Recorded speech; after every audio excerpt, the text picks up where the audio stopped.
Welcome back. आज की video में हम ये देखते हैं कि जो iClone में जब हम iClone इंस्टॉल करते हैं तो उसके साथ कुछ प्रोजेक्ट इंस्टॉल हो जाते हैं। वो प्रोजेक्ट्स जो हैं वो iClone वालों ने खुद बनाए हैं, वो हमारे लिए रेफरेंस पॉइंट के तौर पे हम उनको देख सकते हैं, मॉडल के तौर पे हम देख सकते हैं। जब भी हमने एनिमेशन या उसके अंदर कुछ चीज़ समझ ना आ रही हो तो हम iClone के ऑफिशियल अगेन यूट्यूब चैनल या उनकी चीज़ें जो ऑफिशियल हैं वो सबसे ज़्यादा ऑथेंटिक होती हैं। इसमें हमारे पास कुछ बने बनाए प्रोजेक्ट्स होते हैं, तो आज हम उनको थोड़ा सा एक्सप्लोर करते हैं कि उनमें हम चीज़ों को सिलेक्ट करना या उनके अंदर कोई नई चीज़ लेके जाना, तो वो हम देखते हैं कि कैमरा और सारी बेसिक जो है वो क्या चीज़ें वही बड़ी होती हैं। पैक में जाते हैं हम। पैक में जाने के बाद ये फ्री रिसोर्सेज और यहाँ पे ये देखें ये मुख्तलिफ प्रोजेक्ट, ये भी प्रोजेक्ट्स हैं बने बनाए और ये भी प्रोजेक्ट्स हैं। मैं इस प्रोजेक्ट पे जाता हूँ और मैं इस प्रोजेक्ट को जो है ड्रैग इन कर लेता हूँ यहाँ पे। तो ये यहाँ पे लोड हो चुका। जब मैं इसको प्ले करता हूँ इसके ऊपर ऑलरेडी एनिमेशन लगी हुई है। पहले थोड़ा सा लाइटिंग इफेक्ट है, फिर एनिमेशन है, ये दरवाज़ा खुलता है और बंद हो जाता है। ये छोटी सी एनिमेशन जो है कुछ सेकंड की यहाँ पे लगी पड़ी है। तो इसमें एक्चुअली हो क्या रहा है, जब मैं टाइम लाइन के ऊपर जाऊँगा, ये टाइम लाइन यहाँ से होती है इनेबल डिसेबल, तो उस वक्त ये देखिए ये की फ्रेम्स हैं।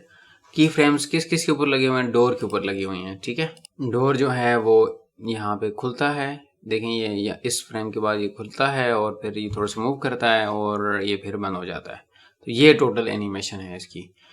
तो पहली बार जो हमने सीखनी है वो ये है कि जब आप किसी भी प्रोजेक्ट के अंदर कैमरे को सिलेक्ट करके, ये देखें ये प्रीव्यू है, ये स्विच मुख्तलिफ कैमरास को, अगर आपके प्रोजेक्ट में बहुत सारे कैमराज हैं या हम ऑलरेडी डिस्कस कर चुके हैं, स्विच करने के लिए होता है। ये कैमरा है, इसमें एक ही कैमरा लगा हुआ है। तो अभी इस वक्त कैमरा बाय डिफ़ॉल्ट आपने जब एनिमेशन किया तो कैमरा सेलेक्ट हो पड़ा है। इसके कैमरे के सेलेक्ट किए हुए टाइम लाइन पे कहीं पे भी जाके आपने सीन को रोटेट कर दिया, ठीक है, इस तरह कर दिया सीन को अभी यहाँ पे। तो ये देखिए मेरा टाइम लाइन यहाँ पे कर्सर, ये लोकेशन यहाँ पे है इस वक्त, या यहाँ पे दोनों एक ही चीज़ हैं। यहाँ देखें 43 फ्रेम के ऊपर हूँ मैं। तो अभी जो कुछ मैंने किया ये एज एन एनिमेशन सेव हो चुका है, बिकॉज इसमें अभी चेंजेस आ चुके हैं। अभी मैं यहाँ पे क्लिक करूँ, बिल्कुल शुरू में चला जाता हूँ। यहाँ पे क्लिक करके आप बिल्कुल शुरू में जा सकते हैं, यहाँ से भी जा सकते हैं, यहाँ से भी जा सकते हैं। मैं बिल्कुल ज़ीरो वाले फ्रेम पे चला गया, या डायरेक्ट ज़ीरो लिखें तब भी आप जा सकते हैं, राइट। मैंने यहाँ पे जाने के बाद जब इसे प्ले किया, देखें ये आपकी एनिमेशन जो है उसके कैमरे का एंगल चेंज हो चुका है, बिकॉज मैंने जो भी रोटेट किया कैमरे को सेलेक्ट करने के बाद किया। तो इस वजह से जब भी आप एनिमेशन कर रहे होंगे you got to be very careful. Preview mode में जाके आप सारी चीज़ें कर रहे होते हैं। प्रीव्यू मोड में मेरी टाइमलाइन में मैं जहाँ पे भी हूँ, तो ये बिकॉज ये कैमरा नहीं होता, ये तो एक जर्नल आपका होता है, तो इसमें जो कुछ भी आप करते हैं वो सेव नहीं होता एनिमेशन के तौर पे। कैमरा जब आप सीन में कैमरा इंट्रोड्यूस कर देते हैं और उसके कैमरा एक लगा देते हैं, उसके बाद उस कैमरे को सिलेक्ट करके जो कुछ आप कर रहे हैं, जूम इन जूम आउट, वो सारा के सारा एनिमेशन के तौर पे सेव हो जाता है। देखिए ये मैंने किया, तो ये जो है एनिमेशन पे क्लिक करूँगा, डोर के ऊपर जो एनिमेशन लग रही है वो हो रही है, लेकिन सीन चेंज नहीं हो रहा जो ऑलरेडी था, जो हमने करके देखा था, बिकॉज अभी मैं प्रीव्यू मोड पे हूँ।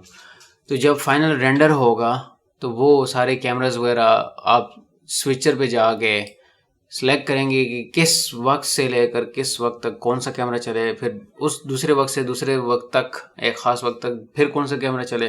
तो ये आप डिसाइड करते हैं स्विच मोड में। तो फाइनल रेंडर उसी तरह होती है। लेट्स से आप कैमरे 1 को बुनियाद मान के फाइनल रेंडर करेंगे तो कैमरे 1 का जो व्यू है वो इस तरह होगा, ठीक है। ये देखिए कैमरा 1 इस तरह जो है वो हो रहा है, बिकॉज हमने प्रीव्यू में जाके इसकी जो बेसिक्स हैं वो भी चेंज कर दी थी, ठीक है। तो इस वजह से ये सारा सीन इस तरह चेंज हो रहा है, करेक्ट। जब भी ये सारी बात करने का मकसद कि जब भी आप एनिमेशन करें या चीज़ों को जूम इन जूम आउट करें तो आप मेक श्योर करें कि ये प्रीव्यू मोड में है। अच्छी प्रैक्टिस यही है कि आप कैमरा उस वक्त लेके आते हैं जब आपकी प्रॉप्स करैक्टर्स सीन के ऊपर, सीन के अंदर सारे आ जाते हैं और उसके बाद आपने उनसे डायलॉग करवाने होते हैं, तो उस वक्त कैमरा तकरीबन आखिरी चीज़ों में ऐड करना होता है। कैमरे के बाद फिर एनिमेशन सारी चीज़ें आप डील कर रहे होते हैं। तो एनिमेशन से पहले आपने चीज़ें प्रॉप्स लेके आनी होती हैं सीन के मुताबिक। हर सीन का एक बैकग्राउंड होता है, उसमें आपको अगर विद इन रूम सीन है तो रूम के अंदर बहुत सारी चीज़ें होती हैं जो कि just for the sake of fill in the blanks होती हैं, ठीक है। आपने सीन के अंदर दो लोगों को कमरे के अंदर जाके उनसे डायलॉग करवाना है, तो सोफ़ाज, आपकी वॉल्स, टीवी, माइट भी बैकग्राउंड में जो चीज़ें नज़र आ रही होती हैं एक सीन में, जिस तरह मूवीज़ वगैरह देखते हैं, टीवी के ऊपर कोई ड्रामा वगैरह देखते हैं, तो वो सारी चीज़ें आपने इंसर्ट करनी होंगी। लेकिन वो फ्रेम 0 के ऊपर जाके करेंगे और कैमरा उस वक्त नहीं होगा, प्रीव्यू मोड होगा। जब ये सारी चीज़ें करने के बाद सारा सीन हर एंगल से आप देख लेंगे, उसको जूम इन करके लेट से देख लेते हैं। आप हर एंगल से देख लेंगे कि मेरा सीन, मेरा प्रॉप जो है वो बिल्कुल परफेक्ट है, और इसके बाद जो है मैंने एनिमेशन करनी है, तो उस वक्त आप जो है एनिमेशन करेंगे। गारंट तो ये सारी बातें करने का मकसद ये था कि आप एनिमेशन करने से पहले सीन के अंदर सारी चीज़ें जो है वो लेके आ जाएंगे। अभी हम थोड़ा सी दूसरा प्रोजेक्ट देखते हैं, राइट। इसको आप ड्रैग एंड ड्रॉप करेंगे तो ये कहता है सेव करूं, नो, तो मैं डिफ़ॉल्ट प्रोजेक्ट में उसको सेव नहीं करना चाहता। अभी हमने ये नया सीन लोड कर लिया है इसमें, राइट। तो ये एक बहुत बड़ा सीन है, इसको मैं अगर एनिमेशन चलाऊं बाई डिफ़ॉल्ट इसके ऊपर ये हल्की सी एनिमेशन इस तरह लाइटिंग का बता रहा है, ये इस तरह एनिमेशन है। ये बहुत बड़ा सीन है, इसमें बहुत सारी बिल्डिंग्स हैं और रात का एक सीन हुआ पड़ा है यहाँ पे। सो इसमें एक्सप्लोर करने के लिए हम ऑलरेडी डिस्कस कर चुके हैं डिटेल से कि जब भी किसी सीन में कुछ चीज़ें रोटेट करनी हो तो आई क्लोन में लेट्स से ये आपने यहाँ पे सेलेक्ट करके कोई भी, अभी नथिंग इज सिलेक्टेड हियर, तो अभी आप आल्ट और राइट क्लिक से जूम इन करेंगे या रोटेट करेंगे तो बड़ा अजीब तरीके से ये जूम इन रोटेट करेगा चीज़ों को। लेकिन ये रोटेशन जो है वो सही नहीं हो रही, या पेन भी अगर आप करेंगे तो पेन तो खैर सही होगा, लेकिन रोटेशन जो है वो वियर्ड रोटेशन होगी।